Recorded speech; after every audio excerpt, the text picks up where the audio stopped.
ମୁଁ ଜୟନ୍ତିକା ମୁଁ ଶ୍ରୀଯୁକ୍ତ ଦାସବାବୁଙ୍କ ସ୍ତ୍ରୀ। ଆଜି ତାଙ୍କର ତିନୋଟି ବହି ଯେଉଁ ଉନ୍ମୋଚିତ ହେଲା ସେ ବିଭିନ୍ନ ପ୍ରକାର ଲେଖା ଭିତରେ ତିନି ପ୍ରକାରର ବହି। ଗୋଟିଏ ହେଲା ସମ୍ବିଧାନ ଉପରେ ସମ୍ବିଧାନ ନାମା, ଆଉ ଗୋଟିଏ ହେଲା ତାଙ୍କର ଗଳ୍ପ ବୈଚିତ୍ର୍ୟ, ତାଙ୍କର ବିଭିନ୍ନ ପ୍ରକାର ପ୍ରବନ୍ଧ ତାଙ୍କ ଉପରେ, ଆଉ ତୃତୀୟଟି ହେଉଛି ବୟସ୍କର ନାନାବାୟା। ତେଣୁ ତିନି ପ୍ରକାରର ବହି, କିନ୍ତୁ ତିନି ପ୍ରକାରର ସ୍ୱାଦର ବହି। ଏଠାରେ ଯେଉଁମାନେ ସବୁ ଆଜି ସୁନ୍ଦର ଗୋଟେ କ'ଣ କହିବା ଫଙ୍କସନ୍ରେ ଏଗୁଡ଼ାକ ସବୁ ଉନ୍ମୋଚିତ ହେଇଗଲା।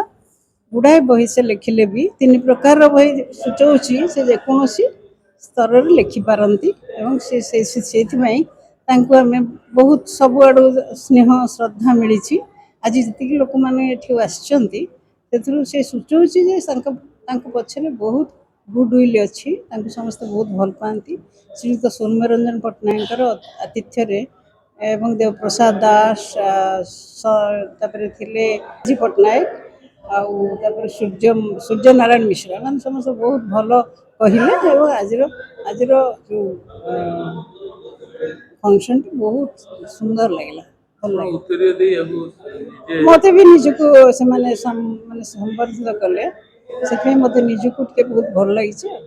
ସମ୍ଭାବନା ପାଖରେ ଋଣୀ, କାରଣ ଆଜି ମୋର ତିନୋଟି ପୁସ୍ତକକୁ ଯେଉଁ ଉନ୍ମୋଚିତ କରାଗଲା ବା ତିନୋଟି ପୁସ୍ତକ ଉନ୍ମୋଚିତ ହେଲା ତାର ଆୟୋଜନ କରିଥିଲେ ସମ୍ଭାବନା ସଂସ୍ଥା। ତିନୋଟି ବହି, ଗୋଟିଏ ବୟସ୍କର ନାନାବାୟା, ତାର ଏଇଟା ଦ୍ୱିତୀୟ ସଂସ୍କରଣ ହେଇ ବାହାରିଲା, ଆଉ ଦୁଇଟି ନୂଆ ବହି ସମ୍ବିଧାନ ନାମା ଏବଂ ଦାସବେନୁର ସୃଷ୍ଟି ବୈଚିତ୍ର୍ୟ।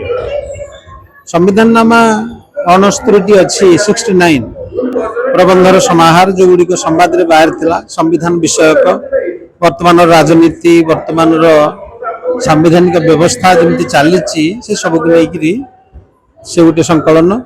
ଏବଂ ଅନ୍ୟଟି ହେଉଛି ମୋ ବିଷୟକୁ ନେଇକିରି, ମାନେ ମୁଁ ଯାହା ଗପ କବିତା ସବୁ ଲେଖିଛି ତାପରେ ଯେଉଁ ପ୍ରବନ୍ଧ ଗୁଡ଼ିକ ବାହାରିଥିଲେ ତାର ଗୋଟେ ସଂକଳିତ ରୂପ, ଯେଉଁଟା ବାବାଜୀ ପଟ୍ଟନାୟକ ମୋର ବନ୍ଧୁ ସେ ତାର ସମ୍ପାଦନା କରିଛନ୍ତି। ସେ ବହିଟିକି ବିଦ୍ୟାପୁରୀ ଛାପିଛି। ଯେଉଁଟା ସମ୍ବିଧାନ ନାମା ସେଇଟାକୁ ଛାପିଛି ପେନ୍ ଆଣ୍ଡ ବୁକ୍ସ, ଆଉ ବୟସ୍କର ନାନାବାୟା ତାକୁ ପକ୍ଷୀଘର ପ୍ରକାଶନ ଛାପିଛି।